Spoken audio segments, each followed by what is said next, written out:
ವೀಕ್ಷಕರೆಲ್ಲರಿಗೂ ನಮಸ್ಕಾರ. ಸಖಿ ಸಿರಿಗೆ ಸ್ವಾಗತ. ಇವತ್ತು ಶುಂಠಿ ಚಟ್ನಿ ಮಾಡೋದನ್ನ ಹೇಗೆ ಅಂತ ನೋಡ್ಕೊಳ್ಳೋಣ.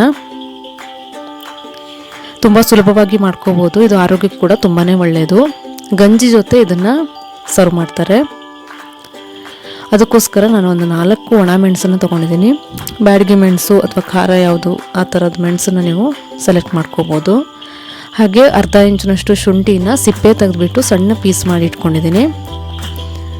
ಒಂದು 4 ಬೆಳ್ಳುಳ್ಳಿ, ಸ್ವಲ್ಪ ಹುಣಸೆ ಹಣ್ಣು. ಇಲ್ಲಿ ಮೊದಲು ಒಣ ಮೆಣಸನ್ನು ಫ್ರೈ ಮಾಡ್ಕೋಬೇಕಾಗುತ್ತೆ. ಒಂದು ತವಾ ತಗೋಬಿಟ್ಟು ಒಂದು ಸ್ವಲ್ಪ ಎಣ್ಣೆನ ಹಾಕ್ತಾಯಿದ್ದೀನಿ. ಎಣ್ಣೆ ಹಾಕಿ ಹುರಿದ್ರೆ ಚೆನ್ನಾಗಿರುತ್ತೆ ಅಂತ ಹೇಳ್ಬಿಟ್ಟು. ಸೊ ಎಣ್ಣೆ ಸ್ವಲ್ಪ ಬೆಚ್ಚಗಾದ್ಮೇಲೆ ಒಣ ಮೆಣಸನ್ನು ಫ್ರೈ ಮಾಡೋಕ್ಕೆ ಹಾಕ್ತಾಯಿದ್ದೀನಿ. ಇಲ್ಲಿ ಚೆನ್ನಾಗಿ ಒಣ ಮೆಣಸನ್ನು ಫ್ರೈ ಮಾಡ್ಕೊಳ್ಳಿ. ತುಂಬ ಕತ್ತು ಹೋಗೋದು ಬೇಡ, ಸ್ವಲ್ಪ ಗರ್ಗರಿ ಆಗೋ ತನಕ ಫ್ರೈ ಮಾಡ್ಕೋಬೇಕಾಗತ್ತೆ. ಸಿಮ್ ಫ್ಲೇಮಲ್ಲೇ ಇಟ್ಕೊಳ್ಳಿ ಗ್ಯಾಸ್ ಸ್ಟವನ್ನು. ಸೊ ಈ ಥರ ಸ್ವಲ್ಪ ದಪ್ಪ ಆಗುತ್ತೆ, ಆವಾಗ ಫ್ರೈ ಆಗಿದೆ ಅಂತ ಅರ್ಥ. ತಕ್ಕೊಂಡ್ಬಿಟ್ರೆ ಆಯಿತು. ನೆಕ್ಸ್ಟು ಇಲ್ಲೇ ನಾವು ಒಂದು ಶುಂಠಿನ ಕಟ್ ಮಾಡ್ಕೊಂಡಿದ್ದೀವಲ್ಲ ಸಣ್ಣಕ್ಕೆ, ಅದನ್ನು ಕೂಡ ಹಾಕಿಬಿಟ್ಟು ಇದೇ ಥರ ಚೆನ್ನಾಗಿ ಫ್ರೈ ಮಾಡ್ಕೊಳ್ಳಿ. ಮೊದಲೆಲ್ಲ ಹಿಂದಿನ ಕಾಲದಲ್ಲಿ ಏನು ಮಾಡ್ತಿದ್ರು ಅಂದರೆ ಚಟ್ನಿನ ಒಲೆಯಲ್ಲಿ ಕೆಂಡ ಇರುತ್ತಲ್ವ, ಅದರೊಳಗೆ ಒಂದು ಶುಂಠಿ ಪೀಸು, ಒಂದು ಫುಲ್ ಈರುಳ್ಳಿ, ಹಾಗೆ ಒಣಮೆಣಸು ಕೂಡ ಹಾಕಿಬಿಟ್ಟು ಫ್ರೈ ಮಾಡಿ ಚಟ್ನಿನ ಮಾಡ್ತಿತ್ತು. ತುಂಬ ರುಚಿಯಾಗಿ ಆಗ್ತಿತ್ತು. ಇವಾಗೆಲ್ಲ ಆ ಥರ ಮಾಡೋದಕ್ಕಾಗೋದಿಲ್ಲ. ಸೊ ಹಾಗೆ ಶುಂಠಿ ಕೂಡ ಫ್ರೈ ಆಗಿದೆ. ಶುಂಠಿ ಫ್ರೈ ಆದಮೇಲೆ ಒಂದು ಈರುಳ್ಳಿನ ಸಣ್ಣಕ್ಕೆ ಹೆಚ್ಕೊಂಡಿದ್ದೀನಲ್ವ, ಅದನ್ನು ಕೂಡ ಚೆನ್ನಾಗಿ ಫ್ರೈ ಮಾಡ್ಕೋಬೇಕು. ಈರುಳ್ಳಿ ಸ್ವಲ್ಪ ಸ್ಮೂತ್ ಗೊತ್ತಾಗತ್ತೆ, ಹಸಿ ವಾಸನೆ ಹೋಗ್ಬಿಟ್ಟು ಫ್ರೈ ಆಗೋದು. ತುಂಬ ರುಚಿಯಾಗಿ ಬರುತ್ತೆ ಚಟ್ನಿ. ಈ ಚಟ್ನಿನ ಆ್ಯಕ್ಚುಲಿ ಗಂಜಿ ಜೊತೆಗೆ ಒಳ್ಳೆ ಕಾಂಬಿನೇಷನ್ ಅದು.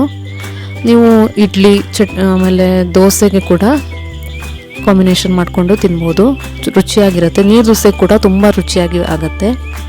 ಇದನ್ನು ಕೂಡ ಅಷ್ಟೇ, ಈರುಳ್ಳಿನ ಕೂಡ ಚೆನ್ನಾಗಿ ಫ್ರೈ ಮಾಡ್ಕೊಳ್ಳಿ. ಎಲ್ಲದನ್ನು ಫ್ರೈ ಮಾಡುವಾಗ ಸಿಮ್ ಫ್ಲೇಮೇ ಇಟ್ಕೋಬೇಕಾಗತ್ತೆ. ಈರುಳ್ಳಿ ಕೂಡ ಫ್ರೈ ಆಯಿತು. ಅದನ್ನು ಕೂಡ ಒಂದು ಸಣ್ಣ ಪ್ಲೇಟಿಗೆ ಎತ್ತಿಟ್ಕೊಳ್ತಾ ಇದ್ದೀನಿ. ನೆಕ್ಸ್ಟ್ ಏನು ಮಾಡಬೇಕು ಅಂದರೆ ಗ್ಯಾಸ್ ಫ್ಲೇಮನ್ನು ಆಫ್ ಮಾಡ್ಕೊಬಿಡಿ. ಆಫ್ ಮಾಡ್ಕೊಬಿಟ್ಟು ತವಾ ಸ್ವಲ್ಪ ಬಿಸಿ ಇರುತ್ತಲ್ವ, ಆವಾಗ ಈ ಬೆಳ್ಳುಳ್ಳಿ ಹೆಸಳನ್ನು ಹಾಕ್ಕೋಬೇಕು. ಬೆಳ್ಳುಳ್ಳಿ ಹೆಸಳು ಅದರಲ್ಲೇ ಸ್ವಲ್ಪ ಬೆಚ್ಚಗಾಗತ್ತೆ, ಆವಾಗ ನಮಗೆ ಸಿಪ್ಪೆ ತೆಗಿಲಿಕ್ಕೆ ಅನುಕೂಲ. ತುಂಬ ಫ್ರೈ ಮಾಡ್ಕೊಳ್ಳೋದೇನು ಬೇಡ, ಸ್ವಲ್ಪ ಬೆಚ್ಚಗಾದರೆ ಸಾಕಾಗತ್ತೆ. ಸೊ ಅದನ್ನು ಕೂಡ ಸೈಡಿಗೆ ಎತ್ಕೊಬಿಟ್ಟು ಎಲ್ಲದು ತಣ್ಣಗಾಗೋದಕ್ಕೆ ಬಿಟ್ಕೊಬಿಡೋಣ. ಇಲ್ಲಿ ಮಾತ್ರ ನಾವು ಈಗ ಬೆಳ್ಳುಳ್ಳಿನ ಇರುತ್ತಲ್ವ, ಸೊ ಅದರ ಪೂರ್ತಿ ಸಿಪ್ಪೆಯನ್ನು ತಕ್ಕೋಬೇಕು. ಸುಲಭವಾಗಿ ಕೂಡ ಸಿಪ್ಪೆ ತೆಗಿಲಿಕ್ಕೆ ಆಗುತ್ತೆ. ಸ್ವಲ್ಪ ಬೆಚ್ಚಗಾಗಿರೋದ್ರಿಂದ ಈಸಿಯಾಗಿ ಸಿಪ್ಪೆ ತೆಗಿಲಿಕ್ಕೆ ಬರುತ್ತೆ. ಹಾಗೆ ರುಚಿ ಕೂಡ ಚೆನ್ನಾಗಿ ಬರುತ್ತೆ ಅದು ಚಟ್ನಿದು.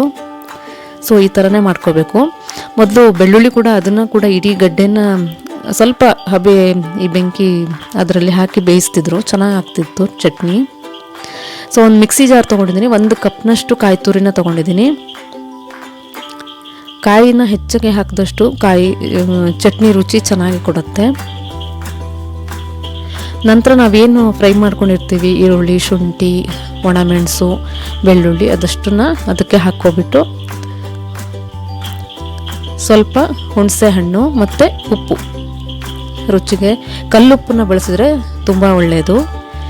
ಪುಡಿ ಉಪ್ಪಿಗಿಂತ ಕಲ್ಲುಪ್ಪನ್ನು ಹಾಕ್ಕೊಳ್ಳಿ. ಹಾಗೆ ಹುಣಸೆ ಹಣ್ಣು, ಇದಿಷ್ಟನ್ನು ಹಾಕ್ಕೊಬಿಟ್ಟು ನೀರನ್ನು ಸೇರಿಸೋದು ಬೇಡ. ಹಾಗೆ ಮೊದಲಿಗೆ ಒಂದು ಸರಿ ಮಿಕ್ಸಿ ಮಾಡಿಕೊಂಡ್ರೆ, ರುಬ್ಕೊಬಿಟ್ರೆ ಈ ಥರ ಆಗುತ್ತದು.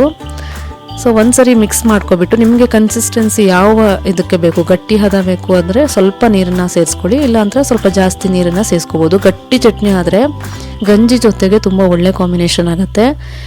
ಅದು ನನ್ನ ಫ್ರೆಂಡ್ ಒಬ್ಬರು ರಿಕ್ವೆಸ್ಟ್ ಮಾಡಿದರು. ಸೊ ಅದಕ್ಕೋಸ್ಕರ ಈ ಶುಂಠಿ ಚಟ್ನಿನ ಮಾಡಿ ಹಾಕ್ತಾಯಿದ್ದೀನಿ.